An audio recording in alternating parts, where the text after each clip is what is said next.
ಇದೀಗ ಒಳ ಮೀಸಲಾತಿ ಕಾನೂನುಬದ್ಧ ಅಂತ ಹೇಳೋ ಮೂಲಕ ಸುಪ್ರೀಂ ಕೋರ್ಟ್ ಒಂದು ಐತಿಹಾಸಿಕ ತೀರ್ಪನ್ನು ಪ್ರಕಟಿಸಿದೆ. ಪರಮಾಧಿಕಾರವನ್ನು ಬಳಸಿ ಮೀಸಲಾತಿಯನ್ನು ಅಲ್ಲಿರ್ತಕ್ಕಂಥ ಸಂದರ್ಭಕ್ಕೆ ಜನಸಂಖ್ಯೆಗೆ ವಸ್ತುನಿಷ್ಠ ಅಂಶಗಳನ್ನು ಮತ್ತು ದತ್ತಾಂಶಗಳನ್ನು ನಿಖರವಾಗಿ ಹೇಳೋದ್ರ ಮೂಲಕ ಆ ಸಮುದಾಯಗಳಿಗೆ ನ್ಯಾಯ ಕೊಡಬೇಕನ್ನೋ ಒಂದು ವಾದ ಏನು ಇವತ್ತು ಪುಷ್ಟಿ ನೀಡಿದೆ. ಅದು ಐತಿಹಾಸಿಕವಾಗಿರ್ತಕ್ಕಂಥದ್ದು. ನಮ್ಮ ಮತ್ತು ಮುಂದಿನ ರಾಜ್ಯ ಸರ್ಕಾರಗಳು ಮಾಡಬೇಕಾದಂಥ ಕಾರ್ಯಸೂಚಿಗಳನ್ನು ಮತ್ತು ಯೋಜನೆಗಳನ್ನು ಕೂಡಲೇ ಜಾರಿಗೆ ತರಬೇಕಾಗಿದೆ. ಅದು ಕೆನೆಪದರ ಬಗ್ಗೆ ನಾವು ಇನ್ನಷ್ಟು ಕೋರ್ಟ್ಗಳಲ್ಲಿ ಅಥವಾ ಅದರ ಬಗ್ಗೆ ಒಂದು ಚರ್ಚೆ ಮಾಡಬೇಕಾಗಿದೆ. ಸೌತ್ ಇಂಡಿಯಾದಲ್ಲಿ ಕನಿಷ್ಠ ದಕ್ಷಿಣ ಭಾರತದಲ್ಲಷ್ಟೇ ಒಳ ಮೀಸಲಾತಿ ಹೋರಾಟ ಜೀವಂತವಾಗಿದೆ, ಅದಷ್ಟೇ ಕೇಳ್ತಾ ಇದ್ದಾರೆ ಅಂತ ಹೇಳ್ತೀನಿ. ಈಗ ಪಂಜಾಬ್, ಹರಿಯಾಣ ಸೇರಿದಂತೆ ಇಡೀ ದೇಶದ ಆಲ್ ಇಂಡಿಯಾ ಸಮಸ್ಯೆಯಾಗಿ ಇವತ್ತು ರಾಜ್ಯ ಸರ್ಕಾರಗಳು ತಮ್ಮದೇ ಆಗಿರ್ತಕ್ಕಂಥ ಅಧಿಕಾರವನ್ನು ಬಳಸ್ತಕ್ಕಂಥದ್ದಿದೆ. ಹಿಂದುಳಿದ ವರ್ಗದಲ್ಲಿ ಹಲವಾರು ಜಾತಿ ಸಮುದಾಯಗಳು ಸಣ್ಣ ಸಣ್ಣ ಜಾತಿಗಳು ಬರ್ತವೆ. ಇವರಿಗೆಲ್ಲರಿಗೂ ಜನಸಂಖ್ಯೆಗೆ ಅನುಗುಣವಾಗಿ ಮೀಸಲಾತಿಯನ್ನು ಸಮರ್ಪಕವಾಗಿ ಹಂಚಬೇಕು ಅನ್ನೋದನ್ನು ಬಹುದೊಡ್ಡ ಅಸ್ತ್ರವಾಗಿ ಒಳ ಮೀಸಲಾತಿ ವಿಚಾರ ಇವತ್ತು ಮುನ್ನೆಲೆಗೆ ಬಂದಿದೆ. ಅದಕ್ಕೋಸ್ಕರ ಇದು ಕೇವಲ ಪರಿಶಿಷ್ಟ ಜಾತಿಗಳ ಹೋರಾಟ ಅಲ್ಲ, ಇಡೀ ಹಿಂದುಳಿದಿರ್ತಕ್ಕಂಥ ಎಲ್ಲ ಸಮುದಾಯಗಳ ಸಾಮೂಹಿಕವಾಗಿರ್ತಕ್ಕಂಥ ಹೋರಾಟ ಅನ್ನೋದನ್ನು ಇವತ್ತು ಅರ್ಥ ಮಾಡ್ಕೋಬೇಕಾಗಿದೆ. ನಮಸ್ಕಾರ, ಈ ದಿನ .comಗೆ ಸ್ವಾಗತ. ನಾನು GM ಪವಿತ್ರ. ಪರಿಶಿಷ್ಟ ಜಾತಿಗಳ ಒಳ ಮೀಸಲಾತಿ ವಿಚಾರ ಹಲವಾರು ದಶಕಗಳಿಂದ ಕರ್ನಾಟಕ ಸೇರಿದಂತೆ ಹಲವು ರಾಜ್ಯಗಳಲ್ಲಿ ತೀವ್ರ ಚರ್ಚೆಯಲ್ಲಿರೋದು. ಅದಕ್ಕಾಗಿ ಅನೇಕ ಹೋರಾಟಗಳು ಸಹ ನಡೆದಿದೆ, ಈಗ ನಡೀತಾನೂ ಇದೆ ಕೂಡ. ರಾಜಕೀಯ ಅಧಿಕಾರದ ಪ್ರಮುಖ ದಾಳವಾಗಿ ಇದು ಬಳಕೆ ಆಗಿದೆ.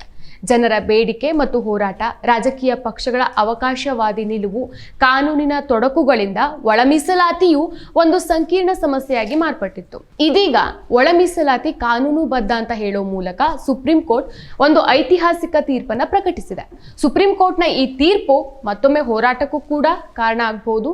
ಈ ಬಗ್ಗೆ ಚರ್ಚೆ ಮಾಡೋಕೆ ನಮ್ಮ ಜೊತೆ ಇದ್ದಾರೆ ಒಳ ಮೀಸಲಾತಿ ಹೋರಾಟಗಾರರಂಥ ಅಂಬಣ್ಣ ಅರೋಲಿಕರ್ ಅವರು. ಸರ್ ನಮಸ್ತೆ, ಕಾರ್ಯಕ್ರಮಕ್ಕೆ ಸ್ವಾಗತ.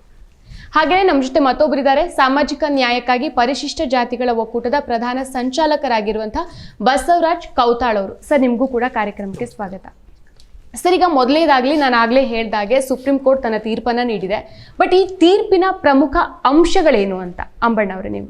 ಮೇಡಮ್, ಆ್ಯಕ್ಚುಲಿ ತಾವು ಹೇಳ್ದಂಗೆ ಕಳೆದ 3 ದಶಕಗಳಿಂದ ನ್ಯಾಯಾಂಗ ಹೋರಾಟ ಮತ್ತು ಸಮುದಾಯದ ಬೀದಿ ಹೋರಾಟ ಎರಡು ಜಂಟಿಯಾಗಿ ನಡೆದಿದ್ದಾವೆ. ಆ್ಯಕ್ಚುಲಿ ಈ ಹೋರಾಟ ಅತ್ಯಂತ ಕಡಿಮೆ ಸಮಯದಲ್ಲೇ ಇತ್ಯರ್ಥ ಆಗಬೇಕಾಗಿತ್ತು. ರಾಜಕೀಯ ಇಚ್ಛಾಶಕ್ತಿಯ ಕೊರತೆಯ ಜೊತೆಗೆ ಕೋರ್ಟ್ಗಳು ಕೂಡ ಇದನ್ನು ಸೆಕೆಂಡ್ ಪ್ರಯಾರಿಟಿ ಆಗಿ ನೋಡಿರೋದ್ರಿಂದ ಈ ಇಶ್ಯೂ ಜಟಿಲ ಆಯಿತು. ಜನ ಮತ್ತೆ ಬೀದಿಗಿಳಿದು ಹೋರಾಟ ಮಾಡ್ತಕ್ಕಂಥ ಒಂದು ಅನಿವಾರ್ಯತೆ ಸೃಷ್ಟಿಯಾಯಿತು. ಅದೇನಾದರೂ ಆಗಲಿ ಪರವಾಗಿಲ್ಲ, ಕನಿಷ್ಠ 75 ವರ್ಷಗಳ ನಂತರ ದಲಿತರಿಗೆ, ಅವಕಾಶ ವಂಚಿತರಿಗೆ ಒಂದು ಬಹುದೊಡ್ಡ ಸಂವಿಧಾನಿಕ ಹಕ್ಕು ಸಿಕ್ಕಿರೋದು ಅತ್ಯಂತ ಸಂಭ್ರಮದ ವಿಚಾರ.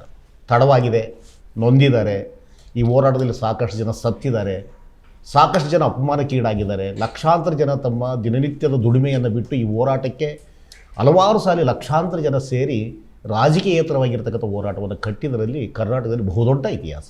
ಯಾವುದೇ ಪಕ್ಷದ ಅಡಿಯಾಳಾಗಿ ಈ ಸಮುದಾಯದ ಹೋರಾಟ ನಿಂತಿಲ್ಲ. ಎಲ್ಲ ಪಕ್ಷಗಳನ್ನು ಸಾರಾಸಗಟಾಗಿ ತಿರಸ್ಕರಿಸ್ತಾ ಸಾಮಾಜಿಕ ನ್ಯಾಯವನ್ನು ಎತ್ತಿಡ್ತಕ್ಕಂಥದ್ದು ನಿಮ್ಮ ಜವಾಬ್ದಾರಿ. ಆ ಜವಾಬ್ದಾರಿ ನೀವು ಮರೆತಿದ್ದೀರಂತ ಒಂದು 3 ದಶಕಗಳ ಕಾಲ ಬಹುದೊಡ್ಡ ಹೋರಾಟವನ್ನು ಮಾಡಿದರೆ ಆ ಹೋರಾಟ ತಾರ್ಕಿಕವಾಗಿ ಸಂವಿಧಾನಿಕ ಗೆಲುವು ಸಿಕ್ಕಿರೋದ್ರಿಂದ ಅತ್ಯಂತ ಸಂಭ್ರಮದ ವಿಚಾರ. ಈಗಾಗಲೇ 7 ನ್ಯಾಯಾಧೀಶರ ಪೀಠ ಕೊಟ್ಟಿರ್ತಕ್ಕಂಥ ಐತಿಹಾಸಿಕ ತೀರ್ಪು ಮಹತ್ವವಾಗಿದ್ದು, ಅದರಲ್ಲೂ ವಿಶೇಷವಾಗಿ ತಳವಂಚಿತ ಸಮುದಾಯಗಳಿಗೆ ಬಹುದೊಡ್ಡ ಸಂವಿಧಾನಕ್ಕೆ ಹಕ್ಕು ಲಭಿಸಿದೆ. ಈಗಲಾದರೂ ಸಮಾನ ಅವಕಾಶಗಳನ್ನು ಕೊಡತಕ್ಕಂಥ ಕೆಲಸಕ್ಕೆ ರಾಜ್ಯ ಸರ್ಕಾರಗಳು ಮುಂದಾಗಬೇಕನ್ನೋ ಒಂದು ದೊಡ್ಡ ಎಚ್ಚರಿಕೆಯನ್ನು ನಾವು ಅತ್ಯಂತ ಸಮರ್ಥವಾಗಿ ನಿಭಾಯಿಸಬೇಕು. ಆ ಸಂದರ್ಭದಲ್ಲಿ ಈ ಐತಿಹಾಸಿಕ ತೀರ್ಪಿದೆ. ಒಂದು, ಈ ಒಳ ಮೀಸಲಾತಿ ವಿಚಾರ ಅಂದರೆ ಅದು ಒಂದು ಸಮುದಾಯಕ್ಕೆ ಸಂಬಂಧಪಟ್ಟಿರ್ತಕ್ಕಂಥ ವಿಚಾರ ಅನ್ನೋದು ಇದುವರೆಗೆ ಚರ್ಚೆ ಆಗ್ತಿತ್ತು. ಅದು ಮಾದಿಗ ಸಂಬಂಧಿತ ಜಾತಿಗಳಷ್ಟೇ, ಅವರಷ್ಟೇ ಈ ಹೋರಾಟದ ಮುಂಚೂಣಿಯಲ್ಲಿದ್ದಾರೆ, ಅವರಿಗಷ್ಟೇ ನಷ್ಟ ಆಗಿದೆ ಅಂತ. ಅದ್ರ ಜೊತೆಗೇ ಈ ಒಂದು ಇಶ್ಯೂಗೆ ಸಂವಿಧಾನಾತ್ಮಕವಾಗಿ ಆರ್ಟಿಕಲ್ 16 or 14 ಪ್ರಕಾರ ಇದು ಯಾವುದೇ ರೀತಿಯಲ್ಲಿ ಪ್ರತ್ಯೇಕವಾಗಿ ವರ್ಗೀಕರಿಸೋಕೆ ಬರಲ್ಲ. ಮತ್ತು ಕೇಂದ್ರ ಸರ್ಕಾರ ಸಂಸತ್ನಲ್ಲಿ ಅಂತಿಮವಾಗಿ 341 Clause 3 ಪ್ರಕಾರ ಇದನ್ನು ಅನುಮೋದಿಸಬೇಕು, ಅದು ಬಿಟ್ಟರೆ ಪರ್ಯಾಯ ಇಲ್ಲ ಅನ್ನೋ ವಾದಗಳು ಬಹುದೊಡ್ಡ ಚರ್ಚೆಯಲ್ಲಿದೆ. ಈ 2 ವಾದಗಳಿಗೆ ಒಂದು ಸಮರ್ಪಕವಾಗಿರ್ತಕ್ಕಂಥ ಉತ್ತರ ತಡವಾಗಿ ಆದರೆ ಸಿಕ್ಕಿದೆ. ಈಗ ಕೊಟ್ಟಿರ್ತಕ್ಕಂಥ ತೀರ್ಪಲ್ಲಿ 341 Clause 3ನ ಅಗತ್ಯ ಇಲ್ಲ.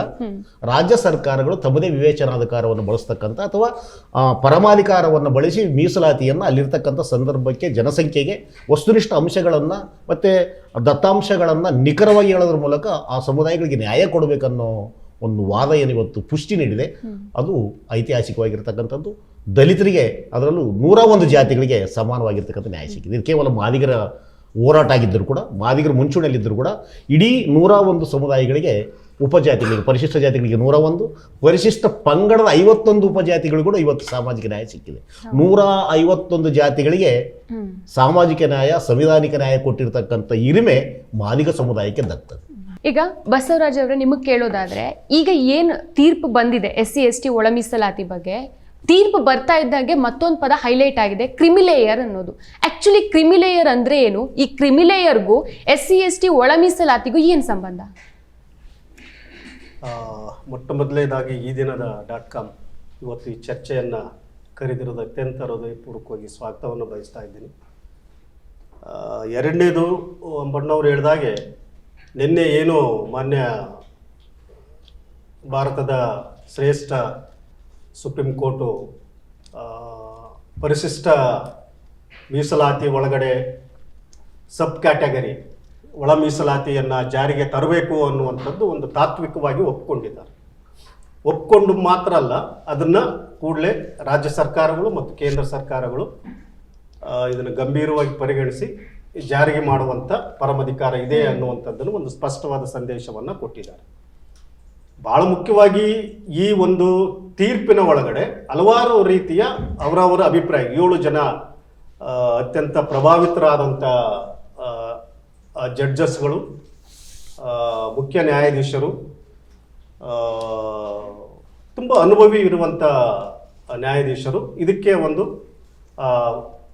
ಏನು ಈ ಒಳ ಮೀಸಲಾತಿ ಬಗ್ಗೆ ಹಲವಾರು ರೀತಿಯ ಚರ್ಚೆ, ವಾದ ವಿವಾದಗಳನ್ನು ಆಲಿಸಿ ಒಂದು ಗಂಭೀರವಾದಂಥ ತೀರ್ಪನ್ನು ಕೊಟ್ಟಿದ್ದಾರೆ. ಅದರಲ್ಲಿ ಮುಖ್ಯವಾಗಿ ಏನು ಈ ಕೆರೆಪದರು ಅನ್ನುವಂಥ ಒಂದು ಅಂಶಗಳನ್ನು ಕೂಡ ಒಂದಿಬ್ಬರು ಜಡ್ಜ್, ವಿಶೇಷವಾಗಿ ಜಸ್ಟಿಸ್ ಗವಾಯ್ ಅವರು ಇದನ್ನು ಹೆಚ್ಚು ಪ್ರತಿಪಾದನೆ ಮಾಡಿದ್ದಾರೆ. ಹೌದು, ಈ SC ಒಳಗಡೆ ಬರುವಂಥ ಬಡವರು ಮತ್ತು ಶ್ರೀಮಂತರ ಮಧ್ಯೆ ಏನು ತುಂಬ ಅಸಮಾನತೆ ಇದೆ, ಅದನ್ನು ಸರಿಪಡಿಸೋದಕ್ಕೆ ಈ ಒಂದು ಕೆರೆಪದರು ಅನ್ನುವಂಥದ್ದು ಅಗತ್ಯದೆ ಅಂಶವನ್ನು ಅವರು ಹೇಳಿದ್ದಾರೆ.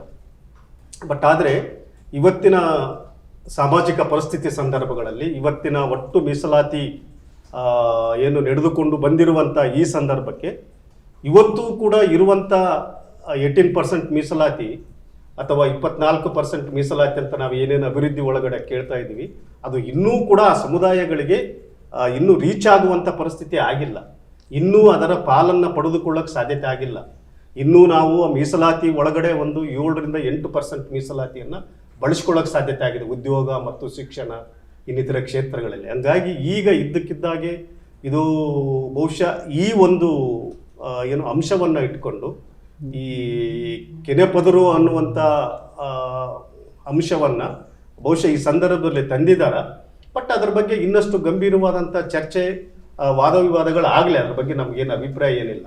ಬಟ್ ಅದು ಇವತ್ತು ಮುಖ್ಯವಾದಂಥ ಬೇಡಿಕೆ ಆಗಬಾರ್ದು, ಮುಖ್ಯವಾದಂಥ ಸಮಸ್ಯೆ ಆಗಬಾರ್ದು. ಇವತ್ತು ಒಳ ಮೀಸಲಾತಿ ಬಹುಶಃ ತಾತ್ವಿಕವಾಗಿ ಒಪ್ಕೊಂಡಿದ್ದಾರೆ. ಅದರ ಆಧಾರದ ಮೇಲೆ ನಾವು ಹೆಚ್ಚು ನಮ್ಮ ಗಮನವನ್ನು, ನಮ್ಮ ಚರ್ಚೆಯನ್ನು, ನಮ್ಮ ಮತ್ತು ಮುಂದಿನ ರಾಜ್ಯ ಸರ್ಕಾರಗಳು ಮಾಡಬೇಕಾದಂಥ ಕಾರ್ಯಸೂಚಿಗಳನ್ನು ಮತ್ತು ಯೋಜನೆಗಳನ್ನು ಕೂಡಲೇ ಜಾರಿಗೆ ತರಬೇಕಾಗಿದೆ. ಅದು ಕೆರೆಪದರ ಬಗ್ಗೆ ನಾವು ಇನ್ನಷ್ಟು ಕೋರ್ಟ್ಗಳಲ್ಲಿ ಅಥವಾ ಅದರ ಬಗ್ಗೆ ಒಂದು ಚರ್ಚೆ ಮಾಡಬೇಕಾಗಿದೆ. ಅದನ್ನು ನೋಡೋಣ. ನಾವು ಮುಂದಿನ ಹಂತದಲ್ಲಿ ಅದಕ್ಕೆ ಬೇಕಾಗಿರುವಂಥ ಹೋರಾಟದ ಬಗ್ಗೆ, ಅದಕ್ಕೆ ಬೇಕಾಗಿರುವಂಥ ಚರ್ಚೆಗಳನ್ನು ನಾವು ಪ್ರಾರಂಭಿಸ್ತಾ ಇದ್ದೀವಿ. ಬಹುಶಃ ಸದ್ಯಕ್ಕೆ ಏನು ಕೂಡಲೇ ಅದು ವಿಶೇಷವಾಗಿ ಸಿದ್ದರಾಮಯ್ಯ ಸಾಹೇಬರು ಕೂಡ ಈ ಒಂದು ತೀರ್ಪನ್ನು ಅತ್ಯಂತ ಪ್ರೀತಿಯಿಂದ ಒಪ್ಪಿಕೊಂಡಿದ್ದಾರೆ, ಸ್ವಾಗತ ಮಾಡಿದ್ದಾರೆ.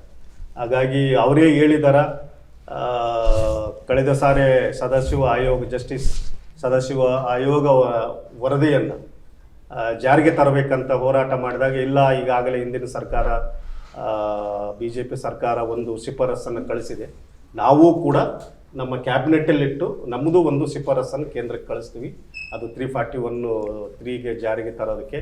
ಮತ್ತು ವಿಶೇಷವಾಗಿ ಬಹುಶಃ ಕೇಂದ್ರದಲ್ಲಿ ಅಥವಾ ಸುಪ್ರೀಂ ಕೋರ್ಟಲ್ಲಿ ಏನು ಈಗಾಗಲೇ ಇದ್ರ ಬಗ್ಗೆ ದಾವೆ ನಡೆದಿದೆ ಅಥವಾ ಕೇಸ್ ನಡೀತಿದೆ, ಅದರ ತೀರ್ಪು ಏನು ಬರುತ್ತೋ ಅದರ ಆಧಾರದ ಮೇಲೆ ನಾವು ಇದನ್ನು ಅನುಷ್ಠಾನ ಮಾಡ್ತೀವಿ ಅಂದ್ಕೊಂಡು ಮಾನ್ಯ ಮುಖ್ಯಮಂತ್ರಿಗಳು ಅವತ್ತೇ ಒಪ್ಕೊಂಡಿದ್ದಾರೆ. ಹಾಗಾಗಿ ಇದು ಅತ್ಯಂತ ಸ್ವಾಗತಾರ್ಹ. ಮತ್ತು ವಿಶೇಷವಾಗಿ ಮಾನ್ಯ ಮುಖ್ಯಮಂತ್ರಿಗಳಾದಂಥ ಸಿದ್ದರಾಮಯ್ಯವರ ಮೇಲೆ ಬಹುದೊಡ್ಡ ಜವಾಬ್ದಾರಿ ಇದೆ ಇದನ್ನು ಜಾರಿಗೆ ತರುವಂಥದ್ದು. ಅತಿ ಹೆಚ್ಚು ಕಾಳಜಿ ವಹಿಸಿ ಅತಿ ಹೆಚ್ಚು ಜವಾಬ್ದಾರಿಯಿಂದ ಕೂಡಲೇ ಇದನ್ನು ಒಂದು ಕ್ಯಾಬಿನೆಟ್ ಕರಿತಿರೋ ಅಥವಾ ಎಲ್ಲ ಅಥವಾ ಅಧಿವೇಶನದಲ್ಲಿ ಚರ್ಚೆ ಮಾಡ್ತಾರೆ, ಇದಕ್ಕೆ ಒಂದು ಕಾರ್ಯಸೂಚಿಗಳನ್ನು ಕೂಡಲೇ ಬಿಡುಗಡೆ ಮಾಡಬೇಕು ಅಂದ್ಕೊಂಡು ಸರ್ಕಾರವನ್ನು ನಾವು ಒತ್ತಾಯಿಸ್ತಿದ್ದೀವಿ ಈ ಸಂದರ್ಭದಲ್ಲಿ. ಓಕೆ, ಅಂಬಣ್ಣ ಅವರೇ, ಈಗ SC/ST ಒಳ ಮೀಸಲಾತಿ ಅಂತ ಬಂದಾಗ ಯಾಕಿಷ್ಟು ಇಂಪಾರ್ಟೆನ್ಸು, ಯಾಕಿಷ್ಟು ಪರ ವಿರೋಧ ಚರ್ಚೆಗಳು ನಡೀತಾ ಇದೆ ಅಂತ? ಮೇಡಮ್, ನಾನು ಮೊದಲೇ ಹೇಳ್ದಂಗೆ ಸಂವಿಧಾನಿಕವಾಗಿ ಆಯಾ ಸಮುದಾಯಗಳ ಜನಸಂಖ್ಯೆಗನುಗುಣವಾಗಿ ವಿದ್ಯೆ ಉದ್ಯೋಗದ ಅವಕಾಶಗಳು ಸಿಕ್ಕಿದ್ರೆ ಈ ಮೀಸಲಾತಿ ಬಗ್ಗೆ ಅಥವಾ ಒಳ ಮೀಸಲಾತಿ ಅಪ್ರಸ್ತುತ ಆಗ್ತಿತ್ತು. ಆ ಒಂದು ಸಮಾನ ಹಂಚಿಕೆಯಲ್ಲಿ ವ್ಯತ್ಯಾಸಗಳಾಗಿರೋದ್ರಿಂದ ಕೆಲವೇ ಸಮುದಾಯಗಳು ಇದನ್ನು ಸ್ವೀಕರಿಸಿರೋದ್ರಿಂದ ಅತೃಪ್ತ ಸಮುದಾಯಗಳು ಪದೇ ಪದೇ ತಮ್ಮ ಸಿಕ್ಕಿರ್ತಕ್ಕಂಥ ಅವಕಾಶಗಳು ಇನ್ನಷ್ಟು ಕಡಿಮೆ ಇದ್ದಾವೆ ಅನ್ನೋ ನಿರಾಸೆ ಭಾವವನ್ನು ವ್ಯಕ್ತಪಡಿಸಿದ್ರಿಂದ ಈ ಇಶ್ಯೂ ನಿರಂತರವಾಗಿ ಕಳೆದ 35 ವರ್ಷಗಳಿಂದ ಹೆಚ್ಚಾಗಿದೆ. ಹಂಗಾಗಿ ಆ ಇಶ್ಯೂನ ಬಗೆಹರಿಸ್ತಕ್ಕಂಥದ್ದು ರಾಜ್ಯ ಸರ್ಕಾರ ಮತ್ತು ಕೇಂದ್ರ ಸರ್ಕಾರದ ಜವಾಬ್ದಾರಿ ಆಗಿತ್ತು. ಮೊದಲೇ ನಮ್ಮ ಬಸವರಾಜ್ ಅವರು ಹೇಳ್ದಂಗೆ 341 ಕ್ಲಾಸ್ 3 ಪ್ರಕಾರ ಇದನ್ನು ಅಮೆಂಡ್ಮೆಂಟ್ ಮಾಡಬೇಕು ಅನ್ನೋದು ಮೊದಲು ನಾವೆಲ್ಲರೂ ಮಾತಾಡಿದ್ದೀವಿ, ಇನ್ಕ್ಲೂಡಿಂಗ್ BJP, ಕಾಂಗ್ರೆಸ್ಸು, JDSಗಳು ಕೂಡ ಮತ್ತು ಬೇರೆ ಬೇರೆ ರಾಜ್ಯ ಸರ್ಕಾರಗಳು ಕೂಡ ಹೌದು 341 ಅಮೆಂಡ್ಮೆಂಟ್ ಆಗಬೇಕು, 2/3 ಮೆಜಾರಿಟಿ ಪಾರ್ಲಿಮೆಂಟಲ್ಲಿ ಆಗಬೇಕು ಅಂತಿತ್ತು. ಅದಕ್ಕೋಸ್ಕರ ಬೇರೆ ಬೇರೆ ರಾಜ್ಯಗಳಿಗೆ ಒಪ್ಪಿಗೆ ಇರಲಿಲ್ಲ. ಅದರ ಆಚೆ ಇವತ್ತು ಸುಪ್ರೀಂ ಕೋರ್ಟ್ ಹೇಳಿದ್ರೆ ರಾಜ್ಯ ಸರ್ಕಾರಗಳು ಸ್ವತಂತ್ರವಾಗಿ ವಿವೇಚನೆ ಅಧಿಕಾರವನ್ನು ಬಳಸ್ತಕ್ಕಂಥ ಅಗತ್ಯ ಇರೋದು ಅಂತ ಹೇಳಿದ್ರಿಂದ ರಾಜ್ಯ ಸರ್ಕಾರಗಳು ಮತ್ತೊಂದು ಸಾರಿ ಕಾಲಹರಣ ಮಾಡಲಾರ್ದೇ ಕಡಿಮೆ ಸಮಯದಲ್ಲಿ ಕೇವಲ 15 ದಿನದಲ್ಲಿ ಈ ಇಶ್ಯೂನ ಬಗೆಹರಿಸ್ತಕ್ಕಂಥದ್ದು. ಈಗಾಗಲೇ ತೆಲಂಗಾಣದಲ್ಲಿ ಈ ತೀರ್ಪನ್ನು ಸ್ವಾಗತಿಸಿದೆ ತೆಲಂಗಾಣ ಸರ್ಕಾರ, ಇಮಿಡಿಯೇಟಾಗಿ ನಾವು ಮಾಡ್ತು ಅಂತ ಹೇಳಿದರು. ಅದೇ ಥರ ಆಂಧ್ರ ಪ್ರದೇಶ ಸರ್ಕಾರ ಈಗಾಗಲೇ ತಾವು ಶಿಫಾರಸನ್ನು ಮಾಡಿ ಸಕ್ಸಸ್ ಆಗಿದ್ದರು. ಈ ತೀರ್ಪು 2004ರ ತೀರ್ಪು ಬಂದ ನಂತರ, ಸಂತೋಷ್ ಹೆಗಡೆ ಅವರ ಜಡ್ಜ್ಮೆಂಟ್ ಬಂದ ನಂತರ ಇದು ಮೊಟಕಾಗಿತ್ತು. ಈಗ ಈ ಜಡ್ಜ್ಮೆಂಟ್ ಬಂದ ನಂತರ ಆಂಧ್ರ ಸರ್ಕಾರ ಕೂಡ ಇಮಿಡಿಯೇಟಾಗಿ ನಾವು ಮಾಡ್ತು ಅಂತ ಹೇಳಿದ್ರು. ಈಗ ಉಳಿದಿದ್ದು ತಮಿಳುನಾಡು ಮತ್ತು ಕರ್ನಾಟಕ ಸರ್ಕಾರ. ಈಗ ಮೊದಲು ನಾವೇನೋ ಸೌತ್ ಇಂಡಿಯಾದಲ್ಲಿ ಕನಿಷ್ಠ ದಕ್ಷಿಣ ಭಾರತದಲ್ಲಷ್ಟೇ ಒಳ ಮೀಸಲಾತಿ ಹೋರಾಟ ಜೀವಂತವಾಗಿದೆ, ಅದಷ್ಟೇ ಕೇಳ್ತಾ ಇದ್ದಾರೆ ಅಂತ ಹೇಳ್ತೀವಿ. ಈಗ ಪಂಜಾಬ್, ಹರಿಯಾಣ ಸೇರಿದಂತೆ ಇಡೀ ದೇಶದ ಆಲ್ ಇಂಡಿಯಾ ಸಮಸ್ಯೆಯಾಗಿ ಇವತ್ತು ರಾಜ್ಯ ಸರ್ಕಾರಗಳು ತಮ್ಮದೇ ಆಗಿರ್ತಕ್ಕಂಥ ಅಧಿಕಾರವನ್ನು ಬಳಸ್ತಕ್ಕಂಥದ್ದಿದೆ. ಒಳ ಮೀಸಲಾತಿ ಕೊಡೋದ್ರಿಂದ ಯಾವುದೇ ರೀತಿಯ ತೊಂದರೆಗಳಾಗಲ್ಲ, ತೊಡಕುಗಳಿಲ್ಲ ಅನ್ನೋದು ಭಾಳ ಸ್ಪಷ್ಟವಾಗಿರ್ತಕ್ಕಂಥ ತೀರ್ಪು. 7 ಜನರಲ್ಲಿ 6 ಜನ ಇದಕ್ಕೆ ಬಹುಮತ ವ್ಯಕ್ತಪಡಿಸಿರೋದ್ರಿಂದ ಅತ್ಯಂತ ನಿರ್ಣಾಯಕವಾಗಿರ್ತಕ್ಕಂಥ ಮಹತ್ವದ ಒಂದು ವಿಷಯ ಅಂತ ನಾವು ಈ ಸಂದರ್ಭದಲ್ಲಿ ಹೇಳ್ಬೋದು. ಇದರಿಂದ ತೊಡಕುಗಳೇನು ಉಂಟಾಗೋ ಸಾಧ್ಯತೆಗಳೇ ಇಲ್ಲ. ಆದರೆ ಅದನ್ನು ನೆಪ ಹುಡುಕ್ತಕ್ಕಂಥದ್ದು ಅಥವಾ ಮೊಸರಲ್ಲಿ ಕಲ್ಲು ಹುಡುಕ್ತಕ್ಕಂಥ ಕೆಲಸ ಮಾಡಿದ್ರೆ ಮತ್ತೊಂದು 10 ವರ್ಷ ಮಾಡ್ಬೋದೇನೋ. ಯಾಕಂದರೆ ಕಾನೂನು ಇಂಟರ್ಪ್ರಿಟೇಷನ್ನ ಒಬ್ಬೊಬ್ಬರು ಒಂದೊಂದು ರೀತಿ ಅರ್ಥ ಮಾಡ್ಕೊಳ್ತಾರೆ. ಈಗ ಒಳ ಮೀಸಲಾತಿ ವಿಚಾರವನ್ನು ಕನಿಷ್ಠ 1 ವಾರದಲ್ಲಿ ಬಗೆಹರಿಸಿದರೆ ಒಂದು ಸಾವಿರಾರು ಲಕ್ಷಾಂತರ ಜನರಿಗೆ ಉಪಯೋಗ ಆಗ್ತದೆ. ಅದನ್ನು ಬಿಟ್ಟು ಕ್ರಿಮಿಲೇಯರ್ ವಿಷಯನೇ ಪ್ರಯಾರಿಟಿ ಆಗಿತ್ತಂದರೆ, ಈಗ ಕ್ರಿಮಿಲೇಯರ್ ವಿಷಯದಿಂದ ಒಂದು 10 ಲಕ್ಷ ಆದಾಯದ ಮಿತಿ ಅಥವಾ 20 ಎಕರೆ ಜಮೀನು ಇರ್ತಕ್ಕಂಥವ್ರು ಮೀಸಲಾತಿ ಕೊಡಬಾರ್ದು, ಅಥವಾ ರಾಜಕೀಯವಾಗಿ ಶೈಕ್ಷಣಿಕ ಬೆಳೆದಿರ್ತಕ್ಕಂಥವ್ರಿಗೆ ಮತ್ತೊಂದು ಅವಕಾಶ ಕೊಡಬಾರ್ದು ಅನ್ನೋ ಚರ್ಚೆ ಇದೆ. ಆದರೆ ನಮ್ಮ ಸಮುದಾಯದಲ್ಲಿ ಕನಿಷ್ಠ SLC ಓದಿರ್ತಕ್ಕಂಥ ಜನಗಳಿಲ್ಲ, ಕನಿಷ್ಠ ಒಬ್ಬ ಇಂಜಿನಿಯರ್ ಇಲ್ಲ, ಒಬ್ಬ IAS IPS ಅಧಿಕಾರಿಗಳು ದುರ್ಬಿನಾಗಿ ಹುಡುಕಿದ್ರು ಸಿಗಲ್ಲ. ಇದು ಕ್ರಿಮಿಲೇಯರ್ ವಿಷಯ ನಾವು ಹೆಂಗೆ ಮಾತಾಡೋದು?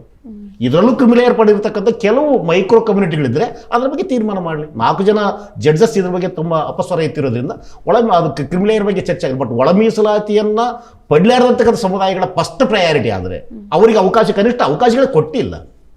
ಸಮಾನ ಅವಕಾಶಗಳು ಕೊಡಲಾರ್ದೇ ಸಮಾನವಾಗಿ ಜನ ಎಣ್ಣೆ ಬೆಳಕ್ಕೆ ಸಾಧ್ಯ. ಅವಕಾಶಗಳು ಕೊಡಲಾರ್ದಕ್ಕಂಥ ಅವಕಾಶ ಕೊಡೋದಕ್ಕೆ ಹೆಚ್ಚು ಪ್ರಯಾರಿಟಿ ಆಗಬೇಕು. ಅದನ್ನು ಬಿಟ್ಟು ಒಳ ಮೀಸಲಾತಿಯನ್ನು ಮತ್ತೊಂದು ಸಾರಿ ಒಂದು 10 ವರ್ಷ ಕಾಲಹರಣ ಮಾಡ್ತಕ್ಕಂಥ ಕುತಂತ್ರ ಈ ಕ್ರಿಮಿಲೇಯರಿಂದ ಆಗಬಾರ್ದು. ಕ್ರಿಮಿಲೇಯರ್ ಬಗ್ಗೆ ಚರ್ಚೆಗಳಾಗಬೇಕು. ಮೈಕ್ರೋ ಕಮ್ಯುನಿಟಿ, ನಾನು ಈಗಲೂ ಹೇಳ್ತಾ ಇದ್ದೀನಿ, 101 ಜಾತಿಗಳಲ್ಲಿ ಕೇವಲ ಬೆರಳೆಣಿಕೆ ಜನರಿಗೆ ಮಾತ್ರ ಕ್ರಿಮಿಲೇಯರಿಗೆ ಅಪ್ಲಿಕೇಬಲ್ ಆಗ್ತಾರೆ. ಲಕ್ಷಾಂತರ ಜನ, ಕೋಟ್ಯಾಂತರ ಜನ ಅಥವಾ 10%, 12% ಜನ ಕ್ರಿಮಿಲೇಯರ್ ಒಳಪಡದೇ ಇಲ್ಲ. ಮೈಕ್ರೋ ಕಮ್ಯುನಿಟಿ ಆ ಲಾಭಗಳು ತೆಗೆದುಕೊಂಡಿರ್ಬೋದು. ಅದನ್ನು ಹೊರತುಪಡಿಸಿ ಕೂಡ ಮಿಕ್ಕಿರ್ತಕ್ಕಂಥ 99% ಜನಗಳಿಗೆ ಒಳ ಮೀಸಲಾತಿಯನ್ನು ಬಳಸ್ತಕ್ಕಂಥ ಅಗತ್ಯವನ್ನು ತುರ್ತಾಗಿ ರಾಜ್ಯ ಸರ್ಕಾರಗಳು ಮಾಡಬೇಕು. ಓಕೆ, ಈಗೇನೀಗ ಒಂದು ತೀರ್ಪು ಬಂದಿದೆ, ಇದು SC/ST ಮೀಸಲಾತಿ ಮೇಲೆ ಯಾವ ರೀತಿ ಪರಿಣಾಮ ಬೀರ್ಬೋದು ಸರ್? ನಾನು ಹೇಳಿದ್ನಲ್ಲ ಮೇಡಮ್, ಈಗ ಬಲಾಢ್ಯರ ನಡುವೆ ಬಡಕಲು ಕುದುರೆಗಳು, ಬಲಾಢ್ಯ ಕುದುರೆಗಳು, ಬಡಕಲು ಕುದುರೆಗಳ ನಡುವೆ ಸ್ಪರ್ಧೆ ಇತ್ತು. ಈಗ 2 ಕುದುರೆಗಳನ್ನ ನಿಲ್ಲಿಸಿ ಆಯಾ ಅವಕಾಶ ಕುದುರೆಗಳ ಸಾಮರ್ಥ್ಯಕ್ಕೆ ತಕ್ಕಂಗೆ ಅವಕಾಶಗಳು ಕೊಡ್ತಕ್ಕಂಥ ಒಂದು ಅವಕಾಶ ನಿರ್ಮಾಣ ಆಗಿರೋದ್ರಿಂದ ಇದನ್ನ ಈಸಿಯಾಗಿ ಬಗೆಹರಿಸ್ಕೊಳ್ಬಹುದು. ಯಾಕಂದ್ರೆ ಬಲಾಢ್ಯ ಕುದುರೆಗಳು ಸ್ಪರ್ಧೆಯಲ್ಲಿ ಇರೋದ್ರಿಂದ, ಬಡಕಲು ಕುದುರೆಗಳು ವಿಶೇಷವಾಗಿರ್ತಕ್ಕಂಥ ಅಧಿಕಾರ ಕೊಡೋದ್ರಿಂದ ಇವರು ಕೂಡ ಬಲಾಢ್ಯ ಕುದುರೆಗಳ ಒಂದು ಸ್ಪರ್ಧೆಯನ್ನು ಎದುರಿಸ್ತಕ್ಕಂಥ ಒಂದು ಅವಕಾಶಗಳಿಗೆ ಒಂದು ಉಸಿರಾಗ್ತದೆ. ಇದು ಆಕ್ಸಿಜನ್ ಆಗ್ತದೆ. ಹಂಗಾಗಿ ಇದರಿಂದ ತೊಡಕುಗಳಾಗಲಿ ಅಥವಾ ಇದರಲ್ಲಿ ಅಜಗಜಾಂತರ ವ್ಯತ್ಯಾಸಗಳಾಗಂಗಿಲ್ಲ. ಬಟ್ ಇದನ್ನ ಅನಗತ್ಯವಾಗಿ ಆರ್ಗ್ಯೂ ಮಾಡೋದ್ರ ಮೂಲಕ, ಅನಗತ್ಯವಾಗಿ ಇದನ್ನು ಪೋಸ್ಟ್ಪೋನ್ ಮಾಡಿರೋದ್ರ ಮೂಲಕ ಸಮುದಾಯಗಳಲ್ಲಿ ಬಿಕ್ಕಟ್ಟು ಬಂದಿದೆ, ಸಮುದಾಯದಲ್ಲಿ ಒಡಕು ಬಂದಿದೆ. ಈ ಒಡಕುಗಳಿಗೆ ರಾಜ್ಯ ಸರ್ಕಾರಗಳು ಅಥವಾ ಈ ಚುನಾವಣೆಯನ್ನು ಮುಂದಿಟ್ಟುಕೊಂಡು ವೋಟ್ ಬ್ಯಾಂಕ್ ಆಗಿ ಮಾಡ್ತಕ್ಕಂಥ ಸರ್ಕಾರಗಳ ಕುತಂತ್ರನೇ ಇದಕ್ಕೆ ಬಹುದೊಡ್ಡ ಅಡ್ಡಿ ಆಗಿರೋದು. ಸಂವಿಧಾನಾತ್ಮಕವಾಗಿ ಇದೇನಾದರೂ ಚರ್ಚೆ ಫಾಸ್ಟ್ ಆಗಿದ್ರೆ ಅಥವಾ ರಾಜ್ಯ ಸರ್ಕಾರ ಪ್ರತಿಪಾದಿಸಿದ್ರೆ, ರಾಜ್ಯ ಸರ್ಕಾರಗಳು ಇಲ್ಲಿ ನಿಂತು ಒಳ ಮೀಸಲಾತಿ ಅಗತ್ಯ ಇದೆ. ಈಗ ಪಂಜಾಬ್ ಸರ್ಕಾರ ಬಿಟ್ಟರೆ ಬೇರೆ ಯಾವ ರಾಜ್ಯ ಸರ್ಕಾರಗಳು ಮೀಸಲಾತಿ ಒಳ ಮೀಸಲಾತಿಯನ್ನು ಪ್ರತಿಪಾದಿಸಿಲ್ಲ. ಅದೇ ಒಂದು 7-8 ರಾಜ್ಯ ಸರ್ಕಾರಗಳು ಪ್ರತಿಪಾದಿಸಿದ್ರೆ ಇದು ಒಂದು ತಿಂಗಳಲ್ಲಿ ಮುಗಿತಕ್ಕಂಥ ಕೆಲಸ. ಆದರೂ ಸಮಯ ಮೀರಿಲ್ಲ. ಈಗಲಾದರೂ ಕಾಲಮಿತಿಯಲ್ಲಿ ಕೇವಲ 1 ವಾರ 15 ದಿನಗಳೊಳಗಡೆ ಇರ್ತಕ್ಕಂಥ ಅಂಕಿಅಂಶಗಳು, ಈಗಾಗಲೇ ಸದಾಶಿವ ಆಯೋಗದ ವರದಿ ಕೊಟ್ಟಿದೆ, ನಾಗಮೋಹನ್ ದಾಸ್ ವರದಿ ಕೊಟ್ಟಿದೆ, ಇನ್ನು ಮೀಸಲಾತಿ ವಿಚಾರಕ್ಕೆ ಸಂಬಂಧಪಟ್ಟಂಗೆ ಶೈಕ್ಷಣಿಕವಾಗಿರ್ತಕ್ಕ ವಿಷಯಗಳ ಬಗ್ಗೆ ಹಲವಾರು ವಿಷಯಗಳನ್ನು ಈಗಾಗಲೇ ರಾಜ್ಯ ಸರ್ಕಾರದ ಮುಂದೆ ಕೊಟ್ಟಿದ್ದಾರೆ ಅಂಕಿಅಂಶಗಳನ್ನು. ಅದು ಮತ್ತೊಂದು ಸಾರಿ ವಸ್ತುನಿಷ್ಠವಾಗಿ ವಿಶ್ಲೇಷಣೆ ಮಾಡಿ ತಜ್ಞರ ಮೂಲಕ ಒಂದು ಸಂಕ್ಷಿಪ್ತ ವರದಿಯನ್ನು ತೆಗೆದುಕೊಂಡು ಅದನ್ನು ಅಂಗೀಕರಿಸ್ತಕ್ಕಂಥದಕ್ಕೆ ಯುದ್ಧೋಪಾದಿಯಲ್ಲಿ ರಾಜ್ಯ ಸರ್ಕಾರಗಳು ಮುಂದಾಗಬೇಕು. ಕೇವಲ ತೀರ್ಪನ್ನು ಸ್ವಾಗತ ಮಾಡೋದು, ಮತ್ತೆ ಕಾಲಹರಣ ಮಾಡೋದು, ಮತ್ತೆ ಅದು ಇಬ್ಬಗೆಯ ನೀತಿ ಆಗ್ತದೆ, ಸಾಂವಿಧಾನಿಕ ದ್ರೋಹ ಆಗ್ತದೆ. ಈಗಾಗಲೇ ಸಂವಿಧಾನಿಕ ದ್ರೋಹ ಆಗಿದೆ, ಸಂವಿಧಾನಿಕ ಸವಲತ್ತುಗಳು ವಂಚಿತರಾಗಿದ್ದೀವಿ. ಕನಿಷ್ಠ ಈ ವಂಚನೆಗೆ ಅವಕಾಶ ಕೊಡಲಾರತಕ್ಕಂಥ ಬಹುದೊಡ್ಡ ಸಮರ್ಥನೆಯನ್ನು ಸರ್ಕಾರ ಮುಂದೆ ಮಾಡಬೇಕಾಗಿದೆ ಅನ್ನೋದು ನಮ್ಮ ಆಗ್ರಹ. ಓಕೆ, ಬಸವರಾಜ್ ಅವರೇ, ಈಗ ತಾನೇ ಅಂಬಣ್ಣ ಅವರು ಹೇಳಿದ್ರು, ಪಂಜಾಬ್ ಸರ್ಕಾರದ ಬಗ್ಗೆ ಹೇಳಿದ್ರು. ಬಟ್ ಈಗಿರೋ ಪ್ರಶ್ನೆ, ಈ ತೀರ್ಪಿಂದ ರಾಜಕೀಯ ಪರಿಣಾಮಗಳು ಏನೆಲ್ಲ ಆಗ್ಬಹುದು ಅಥವಾ ಮುಂಬರುವಂತ ಚುನಾವಣೆಯಲ್ಲಿ ಈ ಒಂದು ತೀರ್ಪನ್ನ ಇಟ್ಕೊಂಡು ಯಾವ ರೀತಿ ಆಟವನ್ನ ಆಡ್ಬಹುದು ಅಂತ? ಮೇಡಮ್ ಅವರೇ, ಒಂದು ಬಹುಶಃ ಈ ಪ್ರಶ್ನೆ ಖಂಡಿತವೂ ಉತ್ತರ ಕೊಡೋದು. ಅದಕ್ಕೆ ಮೊದಲು ಈ ಒಳ ಮೀಸಲಾತಿ ಇವತ್ತು ಎಷ್ಟು ಅನಿವಾರ್ಯತೆ ಇದೆ ಮತ್ತು ಇದು ಬಹುಶಃ ಬಾಬಾ ಸಾಹೇಬ್ ಅಂಬೇಡ್ಕರ್ ಅವರೇ ಹೇಳಿದ್ದಾರೆ. ಇಡೀ ಪರಿಶಿಷ್ಟರ ಮೀಸಲಾತಿ ಏನಿದೆ ಅದು ಕಟ್ಟಕಡೆಯ ಸಮುದಾಯಗಳಿಗೆ ಮುಟ್ಟಿದಾಗ ನಿಜವಾದಂಥ ಮೀಸಲಾತಿಯ ಅರ್ಥ ಅಥವಾ ನಿಜವಾದಂಥ ಮೀಸಲಾತಿಯ ಅದರ ಪಾಲು ಆ ಸಮುದಾಯಗಳಿಗೆ ಸಿಕ್ಕಾಗ ಮಾತ್ರ ಇದಕ್ಕೆ ಒಂದು ಏನು ಅರ್ಥ ಬರುತ್ತೆ ಮತ್ತು ಸಂವಿಧಾನಕ್ಕೊಂದು ಅರ್ಥ ಬರುತ್ತೆ ಅಂದ್ಕೊಂಡು ಬಾಬಾ ಸಾಹೇಬರು ಅವತ್ತೇ ಹೇಳಿದ್ರು. ಹಾಗಾಗಿ ಅವತ್ತೇ ಬಾಬಾ ಸಾಹೇಬ್ ಅಂಬೇಡ್ಕರ್ ಹೇಳಿದ್ದು ಮೀಸಲಾತಿ ಒಳಗಡೆ ಬರುವಂತ ಎಲ್ಲ ಸಮುದಾಯಗಳಿಗೆ ಅವರವರ ಸಂಖ್ಯಾನುಗುಣವಾಗಿ ನ್ಯಾಯ ಸಿಗ್ಬೇಕಂತನೇ ಬಾಬಾ ಸಾಹೇಬರು ಅವತ್ತೇ ಹೇಳಿರೋದು. ಹಾಗಾಗಿ ಇದು ಸಂವಿಧಾನಬದ್ಧವಾದಂತ ಹಕ್ಕು. ಇದು ಯಾರೋ ಸರ್ಕಾರಗಳು ಕೊಡುವಂತ ಏನೋ ಶಿಕ್ಷೆ ಅಲ್ಲ ಅಥವಾ ಯಾವ ಸರ್ಕಾರಗಳು ಕೊಡುವಂತ ದಾನ ದತ್ತೆ ಅಲ್ಲ ಇದು. ಹಾಗಾಗಿ ಸಂವಿಧಾನಬದ್ಧವಾಗಿ ಯಾವತ್ತೂ ಇದು ಜಾರಿಗೆ ಮಾಡಬೇಕಾದಂಥದ್ದು. ಇದು ಸರ್ಕಾರಗಳು ಸ್ವತಂತ್ರವಾಗಿ ತಾವೇ ನಿಂತು ಪ್ರತಿಪಾದನೆ ಮಾಡಿ ಇಷ್ಟೊತ್ತಿಗೆ ಜಾರಿಗೆ ತರಬೇಕಾಗಿತ್ತು. ಆ ಕಾರಣದಿಂದನೇ ಸರ್ಕಾರಗಳು ಇವತ್ತು ವಿಫಲವಾಗಿದ್ವು. ನೋಡಿ, ಕಳೆದ 30 ವರ್ಷಗಳ ಕಾಲ ಒಂದೇ ಒಂದು ಇಶ್ಯೂಗೋಸ್ಕರ ಇದನ್ನ ಶಾಸನಬದ್ಧವಾದಂಥ ಇಶ್ಯೂವನ್ನ ಜಾರಿಗೆ ತನ್ನಿ ಅಂದ್ಕೊಂಡು 30 ವರ್ಷ ಹೋರಾಟ ಮಾಡಬೇಕಾಗಿದೆಯಲ್ಲ.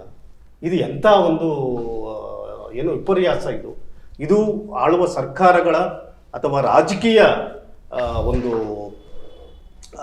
ಏನು ಹೇಳ್ತಾರ ಅವರ ಆತ್ಮಸಾಕ್ಷಿಯ ಒಂದು ಪ್ರಶ್ನೆ ಇದು. ಹಾಗಾಗಿ ರಾಜಕೀಯವಾಗಿ ನೀವು ಹೇಳ್ದಂಗೆ ಬಹುಶಃ ರಾಜಕೀಯವಾಗಿ ಇದರಿಂದ ಏನು ಆಗ್ಬೋದು ಅಥವಾ ಇದರ ಲಾಭವನ್ನು ಏನು ಪಡ್ಕೊಳ್ಳೋಕೆ ಸಾಧ್ಯತೆ ಇದೆ ಅಂತ ಬಹುಶಃ ಆಯಾ ಸರ್ಕಾರಗಳು ಇದರ ಲಾಭವನ್ನು ಪಡ್ಕೊಳ್ಳೋಕೆ ನೋಡ್ತಾರೆ. ನಾವು ಇದನ್ನ ಮಾಡಿದ್ವಿ, ನಾವು ಮೊದಲು ಇದನ್ನ ಶಿಫಾರಸು ಕಳಿಸ್ತೀವಿ ಅಥವಾ ನಾವು ಇದಕ್ಕೆ ಬೇಕಾಗಿರುವಂತ ಒಂದು ಏನು ಸಾಂಸ್ಥಿಕವಾದಂತ ಕೋರ್ಟ್ಗೆ ಹೋಗಿದ್ವಿ, ಅವು ಇವೆಲ್ಲಂತ ವಾದ ಮಂಡಿಸ್ಬೋದೇನ. ಬಟ್ ಇದಕ್ಕೆ ದೀರ್ಘಕಾಲಿಕವಾದಂತ ತ್ಯಾಗ ಇದೆ, ಬಲಿದಾನಗಳು ಇದ್ದಾವ. ಎಷ್ಟೋ 1000 ಕಿಲೋಮೀಟರ್ ನಡೆದಿದ್ದಾರೆ ಅಂಬಣ್ಣಂತವರು, ಅಥವಾ ಇದಕ್ಕೆ ಎಷ್ಟೋ ಜನರು ಕೇಸ್ ಹಾಕೊಂಡಿದಾರ, ಅಥವಾ ಎಷ್ಟೋ ಜನ ಲೀಡರ್ಗಳು ಇದಕ್ಕೆ ತ್ಯಾಗ ಮಾಡಿದಾರ, ಎಷ್ಟೋ ಜನ ಎಂಪ್ಲಾಯೀಸು, ಎಷ್ಟೋ ಜನ ಇದಕ್ಕೆ ದಾನಿಗಳು. ಹಾಗಾಗಿ ದೊಡ್ಡ ಮಟ್ಟದ ಒಂದು ಏನು ಅತ್ಯಂತ ಕಟ್ಟಕಡೆಯ ಸಮುದಾಯಗಳು ಎಲ್ಲ 101 ಜಾತಿ ಸಮುದಾಯಗಳಿಗೆ ನ್ಯಾಯವನ್ನು ಕೊಡಿಸ್ಬೇಕಂತ ಬಹುದೊಡ್ಡ ಚಾರಿತ್ರಿಕವಾದ ಹೋರಾಟ ಯಾವುದಾದ್ರೂ ಇದ್ದಿದ್ರೆ ಅದು ಒಳ ಮೀಸಲಾತಿ ಹೋರಾಟ ಅನ್ನುವಂಥದ್ದನ್ನು ಎಲ್ಲರೂ ಗಮನಿಸಬೇಕಾಗಿದೆ. ಅದು ಸಾಮಾಜಿಕ ನ್ಯಾಯದ ಹೋರಾಟ. ಹಾಗಾಗಿ ಸಾಮಾಜಿಕ ನ್ಯಾಯದ ಹೋರಾಟವನ್ನ ಕರ್ನಾಟಕದ ಭಾರತದ ಎಲ್ಲ ದಲಿತ ಚಳುವಳಿಗಳು ಮುಂಚೂಣಿಯಲ್ಲಿ ನಿಂತ್ಕೊಂಡು ಮಾಡಬೇಕಾಗಿತ್ತು. ಹಾಗಾಗಿ ಮಾಡೋಕ್ಕಾಗಿಲ್ಲ ಅದನ್ನು. ಹಾಗಾಗಿ ಸಹಜವಾಗಿ ಯಾವ ಸಮಾಜ ಸ್ವಲ್ಪ ಎಚ್ಚೆತ್ತುಕೊಂಡಿದ್ರು, ಅನ್ಯಾಯಕ್ಕೊಳಗಾಗಿದ್ರು, ಅವರು ಈ ಬೇಡಿಕೆಯನ್ನು ಇಟ್ಕೊಂಡು ದೀರ್ಘಕಾಲಿಕವಾದಂಥ ಹೋರಾಟಗಳನ್ನು ಮಾಡೋದ್ರ ಮೂಲಕ ಇವತ್ತು ತಾತ್ವಿಕವಾಗಿ ಒಂದು ಯಶಸ್ವಿ ಆಗಿದ್ದೀವಿ. ಖಂಡಿತವಾಗ್ಲೂ ಇದು ರಾಜ್ಯ ಸರ್ಕಾರಗಳ ಮುಂದೆ ಇನ್ನಷ್ಟು ನಾವು ಇದನ್ನ ತರುವಂಥ ಪ್ರಾಮಾಣಿಕ ಪ್ರಯತ್ನ ಮಾಡ್ತೀವಿ. ಮತ್ತೆ ಇದನ್ನ ಇಟ್ಕೊಂಡು ಬಹುಶಃ ಸಿದ್ದರಾಮಯ್ಯ ಅವರು ಕಾರ್ಯಕ್ರಮ ಯೋಜನೆಗಳನ್ನು ತರಲಿ ಅಥವಾ ಈ ಒಂದು ಒಳ ಮೀಸಲಾತಿಯನ್ನು ಜಾರಿಗೆ ತಂದು ರಾಜಕೀಯ ಲಾಭವನ್ನು ಮಾಡಿಕೊಳ್ಳಿ ಅಥವಾ ರಾಜಕೀಯವಾದಂಥ ಅವಕಾಶಗಳನ್ನು ಪಡ್ಕೊಳ್ಳಿ. ನಾಳೆ ಮುಂದೆ ನೋಡಪ್ಪ, ನಿಮ್ಮ ಪರವಾಗಿ ನಾವು ಇದನ್ನು ಜಾರಿಗೆ ತಂದಿದ್ದೀವಿ, ನಮ್ಗೆ ಓಟ್ ಹಾಕಂತ ಕೇಳಲಿ.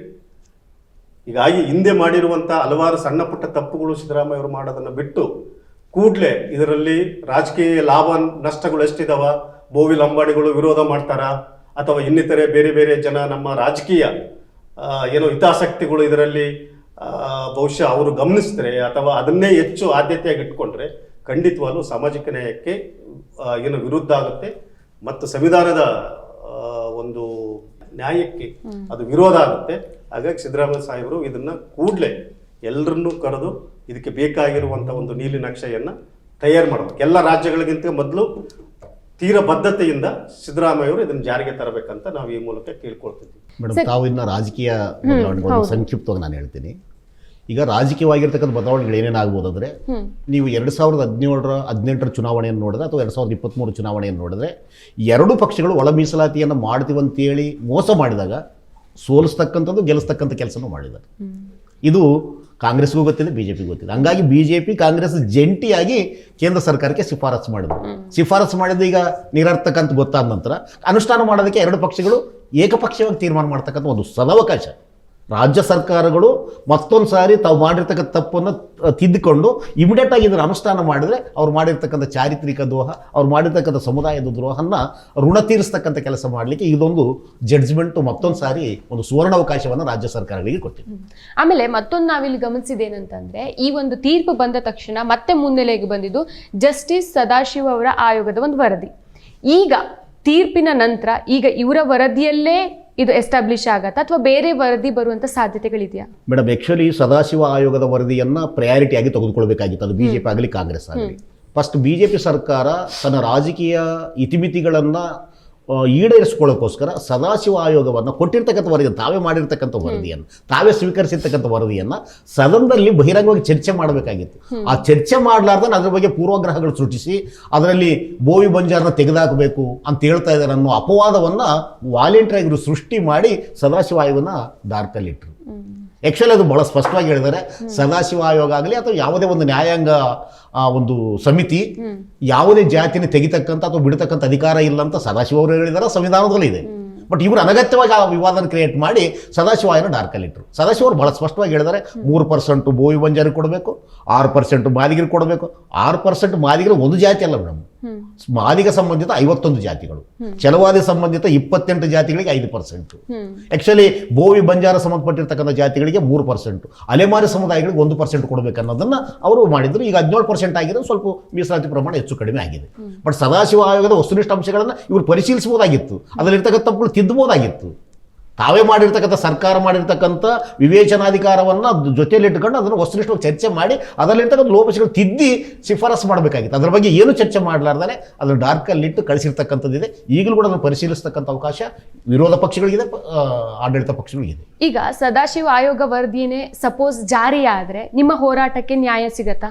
ಮೇಡಮ್, ಇಲ್ಲಿ ಸದಾಶಿವ ಆಯೋಗ ವರದಿ ಅನ್ನೋದು ಪ್ರಶ್ನೆ ಬರಂಗಿಲ್ಲ. ಒಂದು ವರದಿಯನ್ನ ಸರ್ಕಾರಕ್ಕೆ ಸಬ್ಮಿಷನ್ ಮಾಡಿದ ಅದು ಒಳ ಮೀಸಲಾತಿ ಅಷ್ಟೇ ಅಲ್ವಾ. ಒಂದು ವಿಚಾರಕ್ಕೆ ಸಂಬಂಧಪಟ್ಟಿರ್ತಕ್ಕಂಥ ಸಮಗ್ರ ವರದಿ ಕೊಟ್ಟಾಗ ಆ ವರದಿಯನ್ನು ಪರಿಶೀಲಿಸ್ತಕ್ಕಂಥದ್ದು ಅದರ ಜವಾಬ್ದಾರಿ.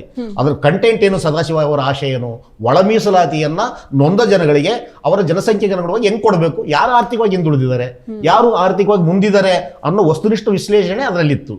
ಅದು ಸದಾಶಿವ ವರದಿ ಅನ್ನೋದು ನಲ್ ಅಂಡ್ ವೈಡ್ ಮೇಡಮ್, ಅದು ಅಗತ್ಯನೇ ಇಲ್ಲ. ಸದಾಶಿವರವರು ಏನು ಪ್ರಸ್ತಾಪ ಮಾಡಿದ್ರು ಆ ಪರಿಕಲ್ಪನೆಯನ್ನು, ಆಶಯವನ್ನು ಜಾರಿ ಮಾಡತಕ್ಕಂಥ ಜವಾಬ್ದಾರಿ ರಾಜ್ಯ ಸರ್ಕಾರದ ಮೇಲಿದೆ, ಪ್ರತಿಪಕ್ಷದ ಮೇಲಿದೆ. ಬಟ್ ಅದು ಎಸ್ಪೆಷಲಿ ಸದಾಶಿವ ಆಯೋಗದ ವರದಿಯನ್ನ ಎಷ್ಟು ವೈಜ್ಞಾನಿಕವಾದಂಥ ವರದಿ ಅದು. ಬಟ್ ಇವತ್ತು ಬೇರೆ ಬೇರೆ ಕಾರಣಾಂತರದಿಂದ ಅದು ಗೊಂದಲಗಳಿಗೆ ಈಡಾಗಿ ಬಿಜೆಪಿ ಸರ್ಕಾರ ಅದನ್ನು ತಿರಸ್ಕಾರ ಮಾಡಿ ತಮ್ಮದೇ ಆದಂಥ 17% ಮೀಸಲಾತಿಯನ್ನು ಶಿಫಾರಸು ಮಾಡ್ತು. ಅವಾಗ ನಡೆ ಏನು ನಿಜವಾದಂಥ ಸದಾಶಿವ ಆಯೋಗದ ಒಂದು ವರದಿ ಅಥವಾ ಅವರ ಶಿಫಾರಸನ್ನು ಸಂಪೂರ್ಣವಾಗಿ ಕಡೆಗಣಿಸಿದರು. ಬಟ್ ಆದರೆ ಅದರ ಒಳಗಡೆ ಇಡೀ ಆ ಕುಟುಂಬಗಳ ಸಾಮಾಜಿಕ ಸ್ಥಿತಿಗತಿಗಳು, ಅಲ್ಲಿ ಪೌಷ್ಟಿಕಾಹಾರದ ಸ್ಥಿತಿಗತಿಗಳು, ಶಿಕ್ಷಣದ ಸ್ಥಿತಿಗತಿಗಳು, ಎಷ್ಟು ಜನ ಮಕ್ಕಳು ಶಿಕ್ಷಣದಿಂದ ವಂಚಿತರಾಗಿದ್ದಾರೆ, ಎಷ್ಟು ಜನಕ್ಕೆ ಈ ಮಾದಿಗ ಸಮುದಾಯಗಳಿಗೆ, ಮಾದಿಗೇತರ ಸಮುದಾಯಗಳಿಗೆ ಈ ಏನು ಉದ್ಯೋಗದ ಅವಕಾಶಗಳು ಎಷ್ಟೆಷ್ಟು ವ್ಯತ್ಯಾಸಗಳಿದ್ದವರ, ಭೂಮಿ ಇದೆನಾ ಇಲ್ವಾ, ನೀರಾವರಿ ಇದೆನಾ, ಇಂಥ ಹಲವಾರು ಅಂಶಗಳನ್ನು ಇಟ್ಕೊಂಡು ಬಹಳ ಒಂದು ಸಾಮಾಜಿಕವಾದಂಥ ನೆಲೆಗಳಲ್ಲಿ, ಆರ್ಥಿಕವಾದಂಥ ನೆಲೆಗಳಲ್ಲಿ ಗಮನದಲ್ಲಿಟ್ಕೊಂಡು ಆ ವರದಿಯನ್ನ ಅವರು ತಯಾರು ಮಾಡಿ ಸರ್ಕಾರಕ್ಕೆ ಶಿಫಾರಸು ಮಾಡಿದರು. ಹಾಗಾಗಿ ಅದನ್ನ ಹೆಚ್ಚಲಾಗಿ ಕಾಂಗ್ರೆಸ್ ಸರ್ಕಾರ ಆದ್ರೂ ಗಂಭೀರವಾಗಿ ಪರಿಗಣಿಸಿ ಅದನ್ನೇ ಆಧಾರವಾಗಿಟ್ಕೊಂಡು, ಅದರ ಶಿಫಾರಸನ್ನ ಆಧಾರವಾಗಿಟ್ಕೊಂಡು, ಇವತ್ತಿನ ಜನಸಂಖ್ಯೆಯ ಹೆಚ್ಚಳವನ್ನು ಆಧಾರವಾಗಿಟ್ಕೊಂಡು ಕೂಡಲೇ ಜಾರಿಗೆ ತರೋದು ಅಷ್ಟೇ. ಈಗ ಏನಿಲ್ಲ, ಅದರದ್ದು ಅವರ ಶಿಫಾರಸು ಏನಿದೆ, ಆಲೋಚನೆಗಳು ಅದನ್ನ ಇಟ್ಕೊಳ್ಬೇಕು. ಹೆಚ್ಚಳ ಆಗಿರ್ತಕ್ಕಂಥ ಮೀಸಲಾತಿ ಒಟ್ಟು ಪ್ರಮಾಣವನ್ನು ಇಟ್ಕೊಳ್ಬೇಕು ಅಥವಾ ಜನಸಂಖ್ಯೆಯನ್ನು ಇಟ್ಕೊಳ್ಬೇಕು, ಕೂಡಲೇ ಮೀಸಲಾತಿಯನ್ನು ಜಾರಿಗೆ ತರುವಂತ ಒಂದು ಓಕೆ, ಈಗ ಈ ಮೀಸಲಾತಿ ಈ ಒಂದು ಕೋರ್ಟ್ ಏನ್ ತೀರ್ಪು ಕೊಟ್ಟಿದೆ, ಈ ಮೀಸಲಾತಿಯಿಂದ ದೇಶದ ಮೀಸಲಾತಿಯಲ್ಲಿ ಏನೆಲ್ಲ ಸುಧಾರಣೆಗಳಾಗ್ಬೋದು, ಏನೆಲ್ಲ ಬದಲಾವಣೆಗಳಾಗ್ಬೋದು? ಇಲ್ಲಮ್ಮ, ಇದರಲ್ಲಿ ಅಂತ ಒಂದು ದೊಡ್ಡ ಬದಲಾವಣೆಗಳು ಏನೂ ಆಗಲ್ಲ. ಬಟ್ ಏನಾಗಿದೆ, ಸುಧಾರಣೆಗಳ ಬಹುಶಃ ನಿಜವಾಗ್ಲೂ ಇವತ್ತು ಸುಧಾರಣೆ ಆಗ್ತಾ ಇದೆ. ಮೀಸಲಾತಿಗೆ ನಿಜವಾದಂತ ಅರ್ಥ ಬರ್ತಾ ಇದೆ.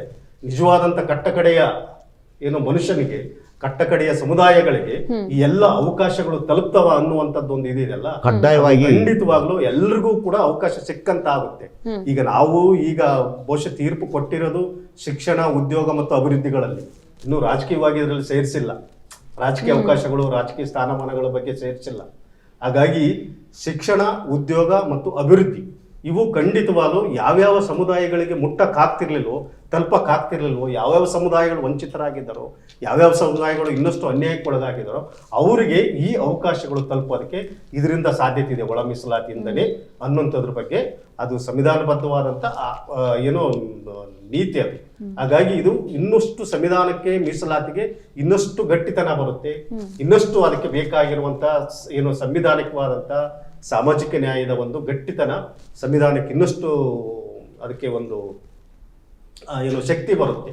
ಹಾಗಾಗಿ ಅದರ ಏನು ಬಹುಶಃ ಅದರ ವಿಸ್ತಾರ ಇದೆ, ಮೀಸಲಾತಿ ವಿಸ್ತಾರ ಈಗ ಹೆಚ್ಚು ಹೆಚ್ಚು ಸಮುದಾಯಗಳಿಗೆ ಅನುಕೂಲ ಆಗುತ್ತೆ. ಹಾಗಾಗಿ ಅನುಕೂಲ, ಇದರಲ್ಲಿ ಅನಾನುಕೂಲ ಯಾವುದು ಸಾಗಕ್ಕೆ ಸಾಧ್ಯತೆಯೂ ಇಲ್ಲ. ಈಗ ಹೆಚ್ಚು ಅನುಕೂಲನೇ ಆಗುತ್ತೆ ವಿನಃ ಈಗ ಕ್ರಿಮಿಲೇರ್ ಬಹುಶಃ ಇಶ್ಯೂ ಬಗ್ಗೆ ನಾವು ಅದನ್ನ ಬಹುಶಃ ಗಂಭೀರವಾಗಿ ಆಲೋಚನೆ ಮಾಡೋಣ. ಯಾಕಂದ್ರೆ ಕ್ರಿಮಿಲೇರ್ ಹಿಂದ್ಗಡೆ ಒಂದು ಜಾತಿವಾದ ನೀತಿ ಇದೆ, ಆಯ್ತಲ್ಲ. ಈಗ ಇನ್ನೂ ನಾವು ಎಲ್ಲ ಹಂತದ ಅವಕಾಶಗಳಿಗೆ ಅಥವಾ ಸ್ಪರ್ಧೆಯ ಮಾಡೋದಕ್ಕೆ ಅಷ್ಟು ತಾಕತ್ತಿಲ್ಲ ಇನ್ನು ದಲಿತ ಸಮುದಾಯಗಳಲ್ಲಿ. ಹಾಗಾಗಿ ಬಹಳ ಜನ ನಗರದಲ್ಲಿರೋರು ಮಾತ್ರ ಕೆಲವು ಅವಕಾಶಗಳನ್ನ ಪಡ್ಕೊಳ್ಳುವುದವಿನ ಗ್ರಾಮೀಣ ಪ್ರದೇಶದಲ್ಲಿ ಇನ್ನೂ ಈ ಸ್ಪರ್ಧೆಗೆ ಒಡ್ಡುವಂತಕ್ಕೆ ನಾವು ಇನ್ನೂ ಸಾಧ್ಯತೆ ಆಗ್ತಾ ಇಲ್ಲ. ಹಾಗಾಗಿ ಆ ಸ್ಪರ್ಧೆಗೆ ಒಡ್ಡೋದಕ್ಕೆ ಬೇಕಾಗಿರುವಂತ ವಾತಾವರಣ ನೀನು ನಿರ್ಮಾಣ ಮಾಡದೆ, ನೀವು ಕೆನೆ ಪದರ ಅನ್ನುವಂಥದ್ದನ್ನ ನೀವು ತಂದು ಇಡೀ ಮೀಸಲಾತಿ ಅವಕಾಶಗಳನ್ನ ಇವತ್ತು ನಾಶ ಮಾಡುವಂತ ಒಂದು ಪರಿಸ್ಥಿತಿ ನಿರ್ಮಾಣ ಮಾಡುವಂಥದ್ದು ಇದೆಯಲ್ಲ, ಇದು ಖಂಡಿತವಾಗ್ಲೂ ಇದು ಬಹುಶಃ ಇದು ಒಂದು ಇನ್ನೊಂದು ರೀತಿ ಮನುವಾದದ ಆಲೋಚನೆ. ಮತ್ತೆ ನಮ್ಮ ಅವಕಾಶಗಳನ್ನು ಕಿತ್ಕೊಳ್ಳೋದಕ್ಕೆ, ನಮ್ಮ ಅವಕಾಶಗಳನ್ನ ತಡೆಯೋಕೆ ಮಾಡುವಂತ ಒಂದು ದೊಡ್ಡ ಪಿತೂರು ಇದೆ. ಬಟ್ ಆದ್ರೂ ನಾವು ಇದನ್ನ ಬೇರೆ ರೀತಿಯಲ್ಲಿ ಚರ್ಚೆ ಮಾಡಿ ಇದನ್ನ ನಾವು ಸರಿಪಡಿಸಿಕೊಳ್ಳೋದಕ್ಕೆ ನಮ್ಮ ಒಳಗಡೆ ಸಾಧ್ಯತೆ ಇದೆ. ಕೂಡಲೇ ಇದನ್ನ ಇವರು ಇದು ಮಾಡಬೇಕಾದಂತ ಕೆಲಸ ಏನಂತ ಹೇಳಿದ್ರೆ ರಾಜ್ಯ ಸರ್ಕಾರಗಳು ಅನುಷ್ಠಾನ ಮಾಡಿ. ಸರ್, ಈಗ ಅಂಬಣ್ಣ ಅವರೇ, ಮತ್ತೊಂದಂತಂದ್ರೆ ಈಗ ಯಾವಾಗ ಈ ತೀರ್ಪು ಬಂತು ಆಗ ಪರ ವಿರೋಧ ಚರ್ಚೆಗಳು ಜಾಸ್ತಿ ಆಗಿದೆ. ಈಗ ಸರ್ಕಾರ ಎಷ್ಟು ಕೇರ್ಫುಲ್ ಆಗಿ ಇದನ್ನ ಹ್ಯಾಂಡಲ್ ಮಾಡಬೇಕು, ಯಾವ ರೀತಿ ಮುತುವರ್ಜಿ ವಹಿಸಬೇಕಾಗತ್ತೆ? ಮೇಡಮ್, ಇದಕ್ಕೆ ಹೆಚ್ಚಿನ ಚರ್ಚೆ ಬೇಕಾಗಿಲ್ಲ.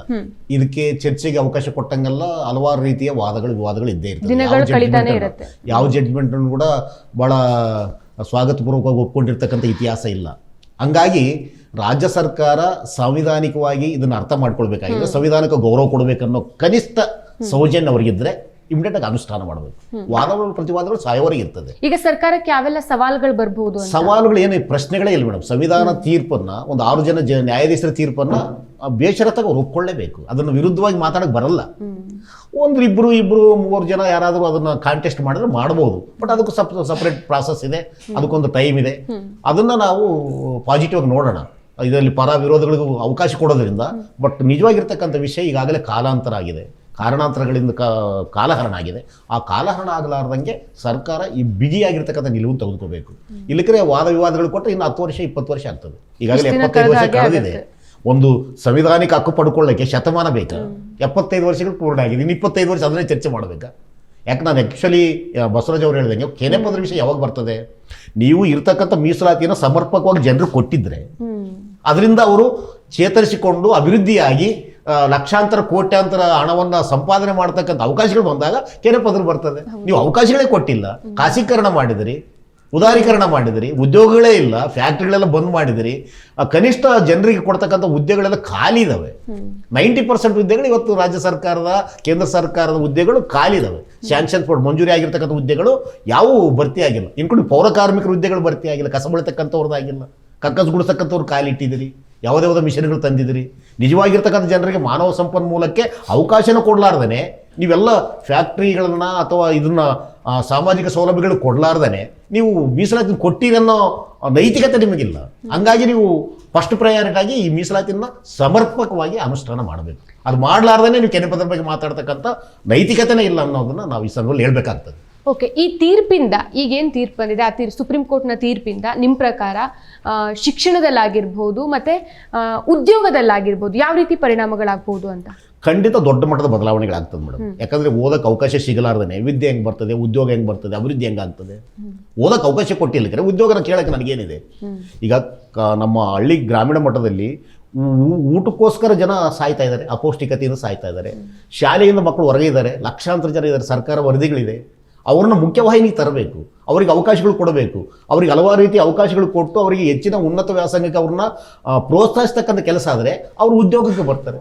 ವಿದ್ಯೆನೂ ಇಲ್ಲ, ಉದ್ಯೋಗನೂ ಇಲ್ಲ, ಅಭಿವೃದ್ಧಿ ಇನ್ನೆಲ್ಲಿಂದ ಅನ್ನೋ ಪ್ರಶ್ನೆಗೆ ಸರ್ಕಾರ ತುಂಬ ತಲೆ ಕೆಡಿಸ್ಕೊಳ್ಬೇಕಾಗಿದೆ. ಸರ್, ಈಗ ಕೊನೆ ಪ್ರಶ್ನೆ.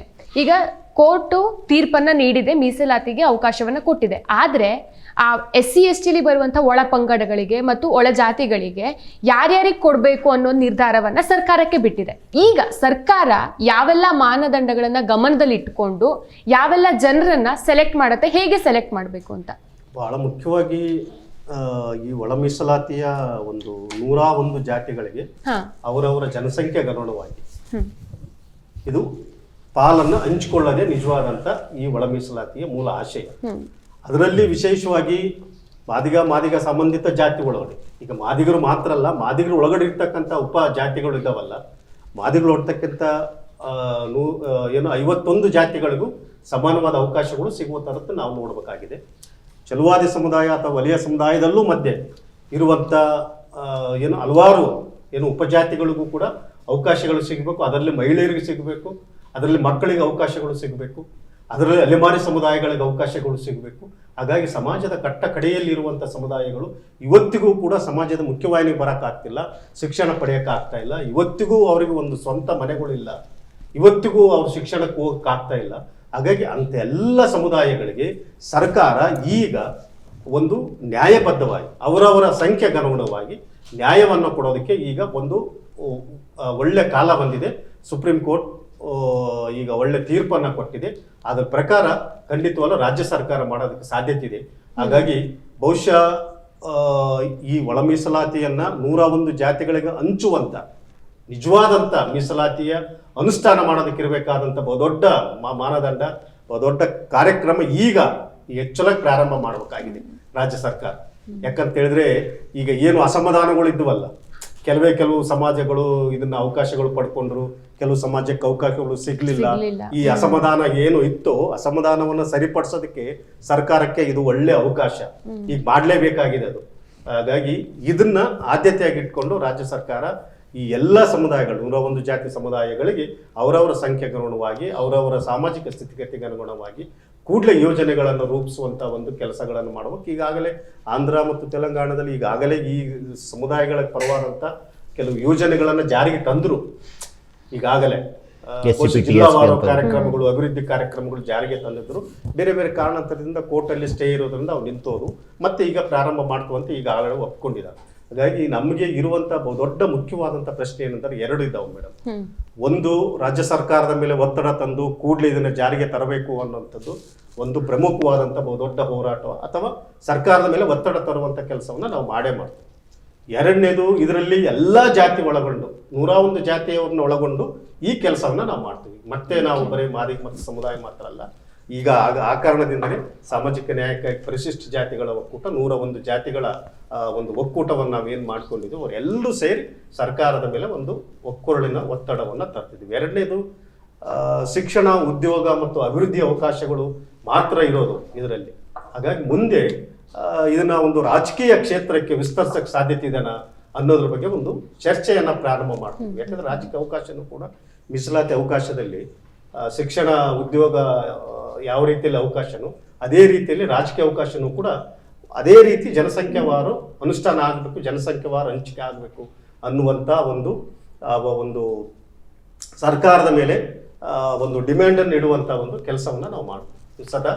ಅದಕ್ಕೆ ಬೇಕಾಗಿರುವಂಥ ಒಂದು ಮುಂದಿನ ವಾರ ನಾವು ಇಡೀ ರಾಜ್ಯ ಮಟ್ಟದ ಎಲ್ಲ ಮುಖಂಡರುಗಳು, ಹೋರಾಟಗಾರರು ಒಟ್ಟಿಗೆ ಸೇರಿ ಒಂದು ಸಮಗ್ರವಾದಂಥ ಸಮಾಲೋಚನೆ ಸಭೆಯನ್ನು ಮಾಡಿ ಮುಂದಿನ ಸರ್ಕಾರದ ಮೇಲೆ ಒತ್ತಡ ತರಬೇಕಾಗಿರುವಂಥ ಒಂದು ಕಾರ್ಯಕ್ರಮ ಮತ್ತು ಕಾರ್ಯಯೋಜನೆಗಳನ್ನು ರೂಪಿಸ್ತಾ ಇದ್ದೀವಿ ನಾವು. ಮೇಡಮ್, ಕೊನೆಯದಾಗಿ ಹೇಳಿ ಸರ್. ತಮಗೆ ಒಂದು ಕ್ಲಾರಿಫಿಕೇಶನ್ ಕೊಡೋದಾಗಿರೋ, ಒಳ ಮೀಸಲಾತಿ ಅಂದರೆ ಪರಿಶಿಷ್ಟ ಜಾತಿಗೆ ಸಂಬಂಧಪಟ್ಟಿದ್ದು, ಪಂಗಡಕ್ಕೆ ಸಂಬಂಧಪಟ್ಟಿದ್ದು ಅನ್ನೋ ವಿಚಾರ ಬಹುದಿನಗಳಿಂದ ಚರ್ಚೆ ಆಗಿದೆ. ಆ್ಯಕ್ಚುಲಿ ಈಗ ಪರಿಶಿಷ್ಟ ಪಂಗಡದ್ದು ಸೈಮಲ್ಟೇನಿಯಸ್ ಆಗಿ ಒಳ ಮೀಸಲಾತಿ ವಿಚಾರಕ್ಕೆ ಬಂದಿದೆ. ಇದುವರೆಗೆ ಆ ಸೌಂಡ್ ಇರಲಿಲ್ಲ. ಬಟ್ ಪರಿಶಿಷ್ಟ ಜಾತಿಗಳು ಕೂಡ ವಾಲ್ಮೀಕಿ ಸಮುದಾಯಗಳು ಅಥವಾ ಸಾಮಾನ್ಯ ಗ್ರಾಮೀಣದಲ್ಲಿರ್ತಕ್ಕಂಥ ಬೇಡರು, ಆ ಥರದ ಜನರುಗಳಿಗೆ ಒಂದು ಸಾಮಾಜಿಕ ನ್ಯಾಯ ಸಿಗ್ತಕ್ಕಂಥದ್ದು. ಅದೇ ಥರ ಕೇವಲ ಪರಿಶಿಷ್ಟ ಜಾತಿಗಳಿಗೆ ಸಂಬಂಧಪಟ್ಟಿರ್ತಕ್ಕಂಥ ವಿಚಾರ ಇದಲ್ಲ ಅನ್ನೋದನ್ನು ಹೇಳೋದಾಗಿದ್ದರೆ, ಇವತ್ತು ಒಕ್ಕಲಿಗರು ಕುಂಚಿಟಿಗೆ ಒಕ್ಕಲಿಗರಿದ್ದಾರೆ. ಅದೇ ಥರ ಪಂಚಮಶಾಲಿಗಳು ಲಿಂಗಾಯತರಿದ್ದಾರೆ. ಹಿಂದುಳಿದ ವರ್ಗದಲ್ಲಿ ಹಲವಾರು ಜಾತಿ ಸಮುದಾಯಗಳು, ಸಣ್ಣ ಸಣ್ಣ ಜಾತಿಗಳು ಬರ್ತವೆ. ಇವರಿಗೆಲ್ಲರಿಗೂ ಜನಸಂಖ್ಯೆಗೆ ಅನುಗುಣವಾಗಿ ಮೀಸಲಾತಿಯನ್ನು ಸಮರ್ಪಕವಾಗಿ ಹಂಚಬೇಕು ಅನ್ನೋದನ್ನು ಬಹುದೊಡ್ಡ ಅಸ್ತ್ರವಾಗಿ ಒಳ ಮೀಸಲಾತಿ ವಿಚಾರ ಇವತ್ತು ಮುನ್ನೆಲೆಗೆ ಬಂದಿದೆ. ಅದಕ್ಕೋಸ್ಕರ ಇದು ಕೇವಲ ಪರಿಶಿಷ್ಟ ಜಾತಿಗಳ ಹೋರಾಟ ಅಲ್ಲ, ಇಡೀ ಹಿಂದುಳಿದಿರ್ತಕ್ಕಂಥ ಎಲ್ಲ ಸಮುದಾಯಗಳ ಸಾಮೂಹಿಕವಾಗಿರ್ತಕ್ಕಂಥ ಹೋರಾಟ ಅನ್ನೋದನ್ನು ಇವತ್ತು ಅರ್ಥ ಮಾಡ್ಕೋಬೇಕಾಗಿದೆ. ಇಲ್ಲಾಂದರೆ ಒಳ ಮೀಸಲಾತಿ ಅಂದರೆ ಪರಿಶಿಷ್ಟರದು, ಅವ್ರು ಬಿಟ್ಟು ಬೇರೆಯವ್ರ ಸಂಬಂಧ ಇಲ್ಲ ಅನ್ನೋದಲ್ಲ. ಪಂಚಮಶಾಲಿಗಳಿಗೂ, ಲಿಂಗಾಯತರಿಗೂ, ಒಕ್ಕಲಿಗರಿಗೂ, ಕುಂಚಿಟ ಒಕ್ಕಲಿಗರಿಗೂ, ಸಾಮಾನ್ಯ ಹಳ್ಳಿಗಳಲ್ಲಿರ್ತಕ್ಕಂಥ ಬುಡುಗ ಜಂಗಮರಿಗೂ, ಬೇಡ ಜಂಗಮರಿಗೂ ಸಂಬಂಧಪಟ್ಟಿರ್ತಕ್ಕಂಥ, ಅರೆಮಾರಿಗೂ ಸಂಬಂಧಪಟ್ಟಿರ್ತಕ್ಕಂಥ, ಅಲೆಮಾರಿಗೂ ಸಂಬಂಧಪಟ್ಟಿರ್ತಕ್ಕಂಥ, ಅಕ್ಕಿಪಿಕ್ಕಿಗಳಿಗೆ ಸಂಬಂಧಪಟ್ಟಿರ್ತಕ್ಕಂಥ, ಸುಡುಗಾಡು ಚಿದ್ರಿಗೆ ಸಂಬಂಧಪಟ್ಟಿರ್ತಕ್ಕಂಥ, ಸಿಳ್ಳೆಕ್ಯಾತರಿಗೆ ಸಂಬಂಧಪಟ್ಟಿರ್ತಕ್ಕಂಥ ವಿಷಯ ಆಗಿ ಇವತ್ತು ಮಾರ್ಪಾಟಾಗ್ತಕ್ಕಂಥ ಒಂದು ಮಹತ್ವದ ಒಂದು ಮುಂಚೂಣಿ ಸಂದೇಶ ಈ ತೀರ್ಪಿನಿಂದ ನಾವು ಅರ್ಥ ಮಾಡ್ಕೋಬೇಕಾಗಿದೆ ಅಂತ ನನಗೆ ಅನಿಸ್ತದೆ. ಹೌದು ಸರ್, ಇಷ್ಟೊತ್ತು ನಮಗೆ ಒಳ ಮೀಸಲಾತಿ ಬಗ್ಗೆ ಡೀಟೇಲ್ ಆಗಿ ಇನ್ಫಾರ್ಮೇಶನ್ ಕೊಟ್ಟಿದ್ದೀರಾ. Thank you so much sir. Thank you. So ನೋಡಿದ್ರಲ್ವಾ, ಇದಿಷ್ಟು ಒಳ ಮೀಸಲಾತಿ ಬಗ್ಗೆ ಸಾಮಾನ್ಯ ಜನರಿಗೆ ಇದ್ದಂಥ ಒಂದಿಷ್ಟು ಅನುಮಾನಗಳು. ಈಗ ಸರ್ಕಾರದ ಮುಂದೆ ಒಂದಿಷ್ಟು ಸವಾಲುಗಳಿದೆ. ಆ ಎಲ್ಲಾ ಸವಾಲುಗಳನ್ನ ಸರ್ಕಾರ ಹೇಗೆ ಎದುರಿಸುತ್ತೆ, ನ್ಯಾಯಯುತವಾಗಿ ಹೇಗೆ ಸಾಗತ್ತೆ ಅನ್ನೋದನ್ನ ಕಾದು ನೋಡಬೇಕಾಗಿದೆ. ಮತ್ತಷ್ಟು ವಿಶೇಷ ವಿಡಿಯೋಗಳನ್ನು ನೋಡಲು ಮತ್ತು ಹೊಸ ವಿಡಿಯೋಗಳ ಬಗ್ಗೆ ತಿಳಿಯಲು ಈ ದಿನ .com ಯೂಟ್ಯೂಬ್ ಚಾನೆಲ್ ಸಬ್ಸ್ಕ್ರೈಬ್ ಮಾಡಿ ಮತ್ತು ಬೆಲ್ ಐಕಾನ್ ಕ್ಲಿಕ್ ಮಾಡಿ.